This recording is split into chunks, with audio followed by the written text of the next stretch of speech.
Tennessee, it's me. It's me. Some guy named M-A-T-T.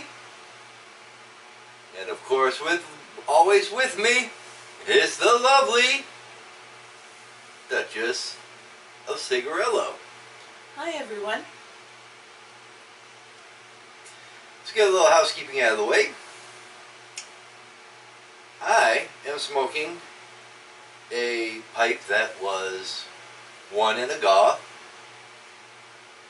by, from Jeff the Chef. English briar. In it, I've got some beautiful Padre. Would you hold that up to the camera, please? Thank you. Some beautiful Padre Piper's very own Rector's Blend. And with that, I am using the beautiful tamper that I have been using for a while, hand carved by the one and only Tennessee Bull. And a little Mountain Dew to chase it down. I've got a little bit of a dry throat here today. And what are you smoking, young lady?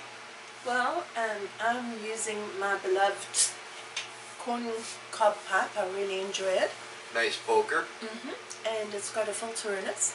And I'm smoking Sir Walter Raleigh from a gift from Padre Piper. And first time I'm smoking it, so we'll see how it goes. And what do you got going down your throat? I have IBC? probably the best cream soda I have ever tasted. IBC cream soda. So, I haven't seen the video yet, but I wanted to go along the same idea that Padre Piper did earlier today. Speaking of which, today is February the 20th, International Pipe Smoking Day, IPSD 2019. And Padre had a, if I remember the title, I don't have my phone by me, but if I remember the title, it was Reintroduction to YTPC. So I am going to let the lovely Duchess start off. Matt and I reside in Tennessee in a lovely country. Volunteer that. A lovely country town called Hartsville. Hartsville. And I'm so tempted to do those little finger hearts right now. And just a little about my background. I'm a South African by birth. The true South. Very true. The very deep, dark South. So deep, in fact, she comes from the Southern Hemisphere. Yes. You know, where they do everything ass backwards? When we're enjoying summer, they're in snow, and when they're enjoying their summer, we're in snow, and we drive on the other side of the road. and the toilets flush in the opposite direction. They do.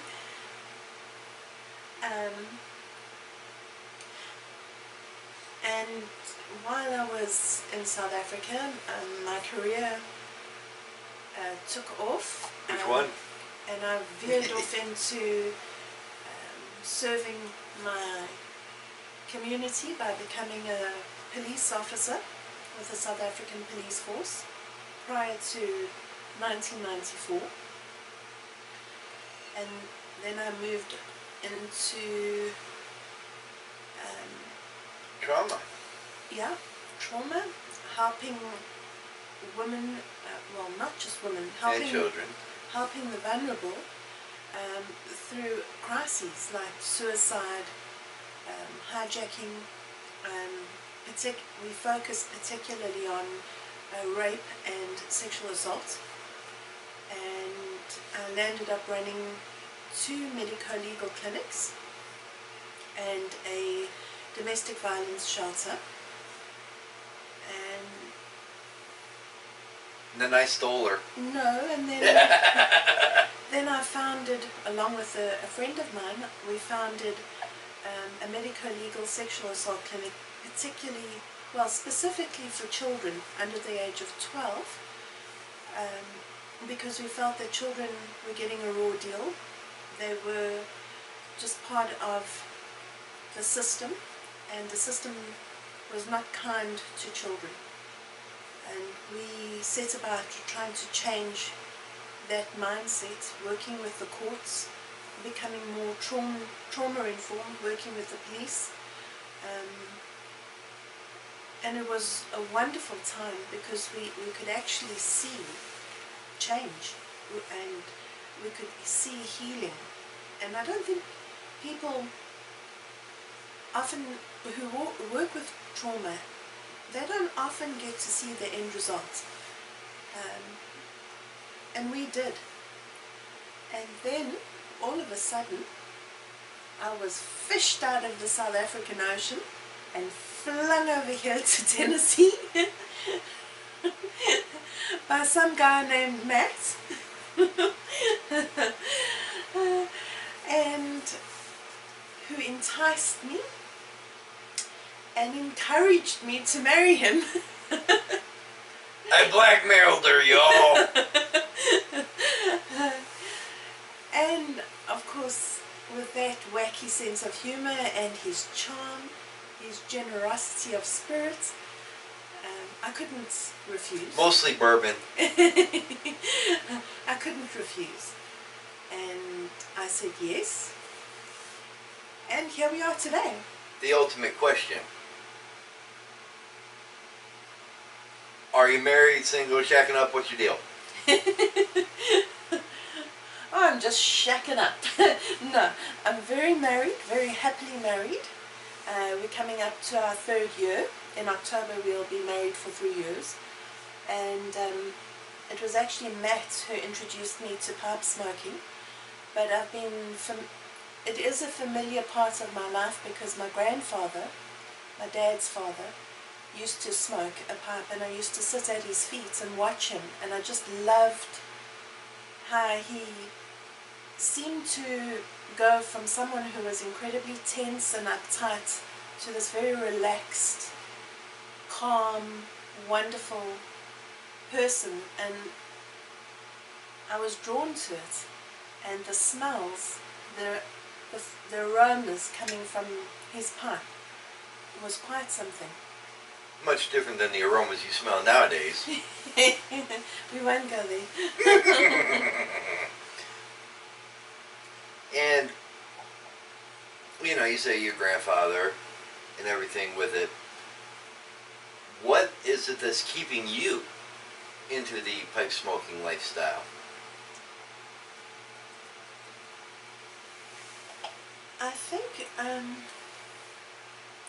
it's the peace that comes with it, the sort of, you become very, what's the word, the correct word? Meditative, introspective, thoughtful.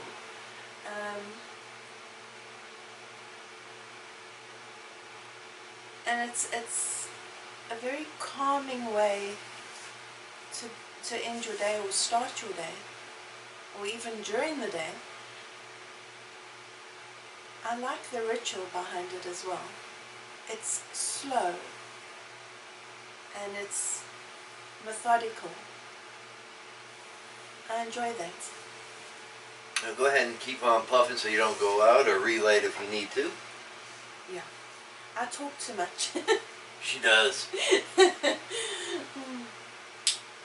It's almost hypnotic. That's a good word for pipe smoking. Hypnotic.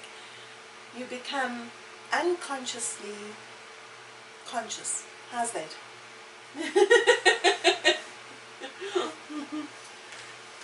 Or consciously unconscious.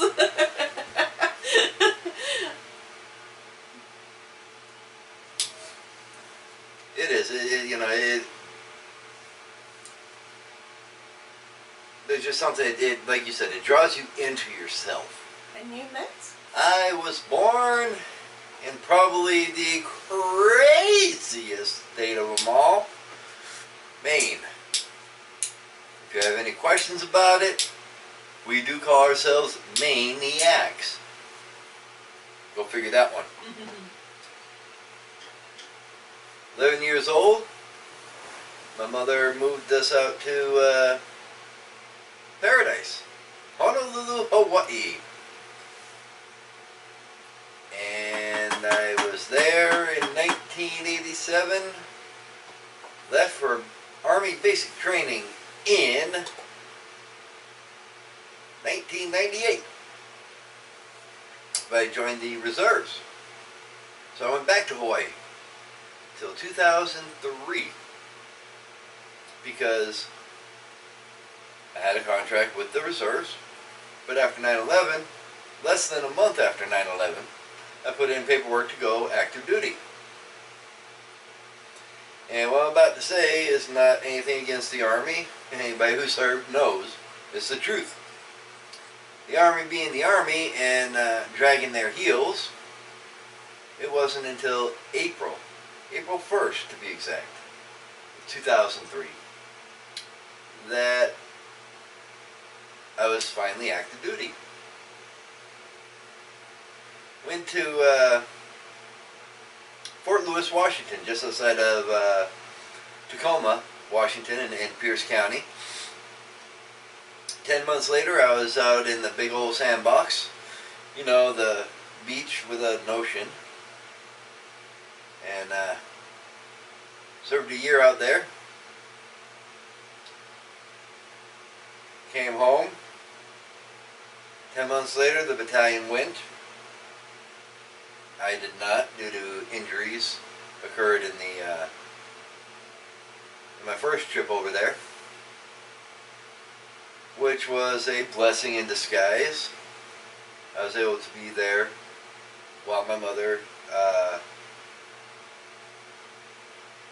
when my mother had been diagnosed with amyotrophic lateral sclerosis, better known as ALS or Lou Gehrig's disease, and when she ultimately passed. So I was able to be there for that. So,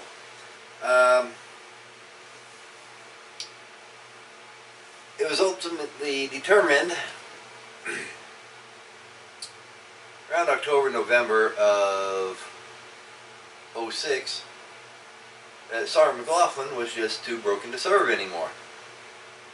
Started the medical evaluation board, and I was discharged. Again, the Army, being the Army and dragging their feet, was discharged in May of '07. I lived in Colorado for 2 years. When on the 1st of March 2009, I got on a Greyhound bus in Colorado Springs, the home of the Air Force Academy. Air Force Academy. Woo! The very next night, March the 2nd, 2009, I stepped off the bus in Music City, USA, and they ain't been able to get rid of me for the past decade. We're coming up on 10 years that I have lived here in the volunteer state. I am currently, and have been for nearly 9 years, been working at the VA hospital in Nashville called the Tennessee Valley Healthcare System Nashville campus. And it is literally in the middle of Vanderbilt University. Met this lovely, beautiful woman inside and out on Facebook. She stole my heart, and the rest, as they say, is history. How were you drawn to smoking pipes? Well, as you can see by our channel's name, Cigar Smoking Vets, the only thing I smoke is a pipe.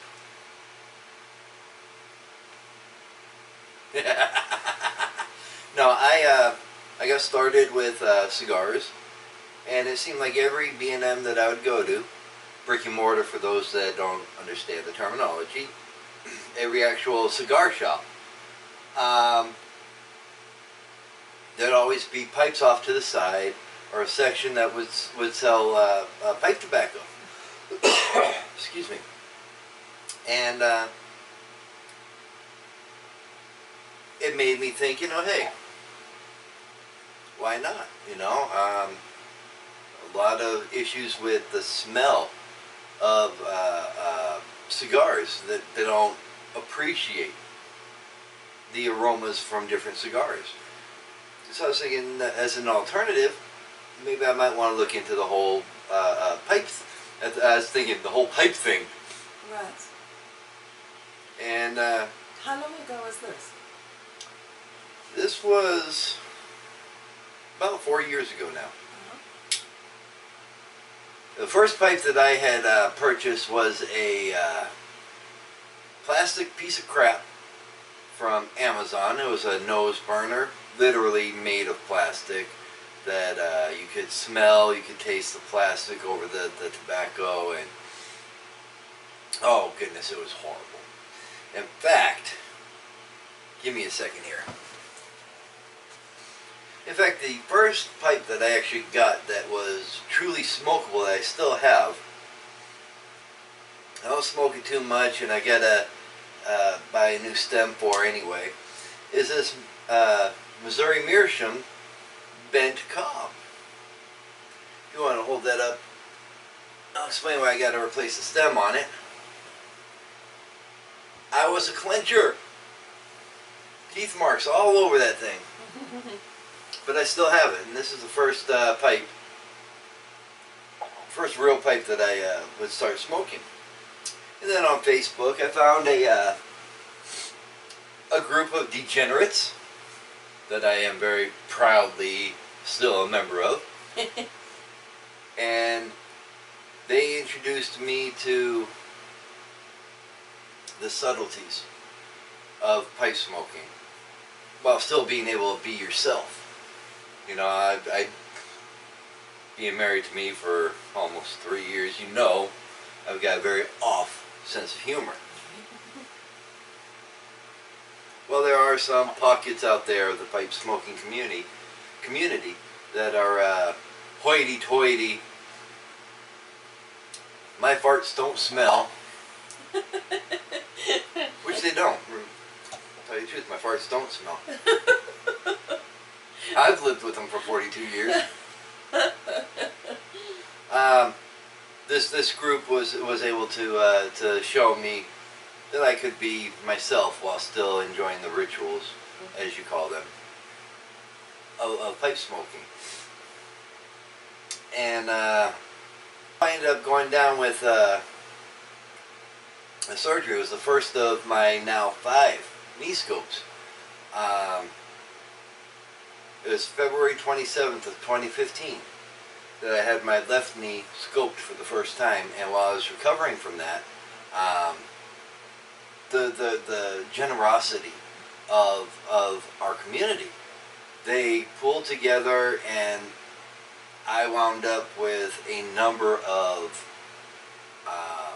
refurbished pipes, estate pipes, as well as some samples and a few pouches of unopened tobacco, and that really got me going into the pipe community. And do you have a particular liking for one type of tobacco? I'm not talking brands, but a type of tobacco. I don't do it like a lot of the YTPC does. I don't have multiple bowls of tobacco a day, every day. I'm still maybe a pipe a week, if even that. I know there are times where I'll go 2, 3, 4 weeks without a pipe. So I'm still testing out. I do like the darkers. And to tell you the truth, I can't tell the difference between, say, a Burley and a Virginia, or an English or a Latakia. So I couldn't tell you. But what I can say is, if I get a blend that I like the taste of and I like the room notes of, then I'll buy some more of that. And I just want to say something. That Padre has got the most amazing room notes of that particular blend is phenomenal. It's almost like a bouquet of exotic flowers. It's gorgeous, absolutely gorgeous. A little over your way so you can enjoy it. And I'm a rank novice, so I'm learning a lot as I go along, but enjoying the journey. I must also be honest, the pipe tobacco continues with its flavor right throughout the bowl, whereas when you're smoking a cigar, you'd go through different, would you say, notes? Flavors. On the palate, yeah. And I always find that last third is almost impossible for me to smoke because it becomes burnt. It's almost got a burnt. I think you've said in the past bitter. It is bitter, very bitter. I've also been told that perhaps I'm smoking it too fast, and that it's you called it canoeing. Hands down, the art of smoking a pipe far surpasses a cigar. Cigars are very social, very So wait, are you saying that pipes are antisocial? no, they're not antisocial. Oh, very antisocial. No, I'd say for me, and I'm not talking for everyone else, but for myself, it's very reflective. It's a time for myself to unwind, to think back or think forward, to plan without any rush, plan without... it's a time for me to sit down and contemplate, plan for the week ahead. Really wonderful. It's very calming. It is. Do you have anything further? No, I have nothing further, which is strange for me.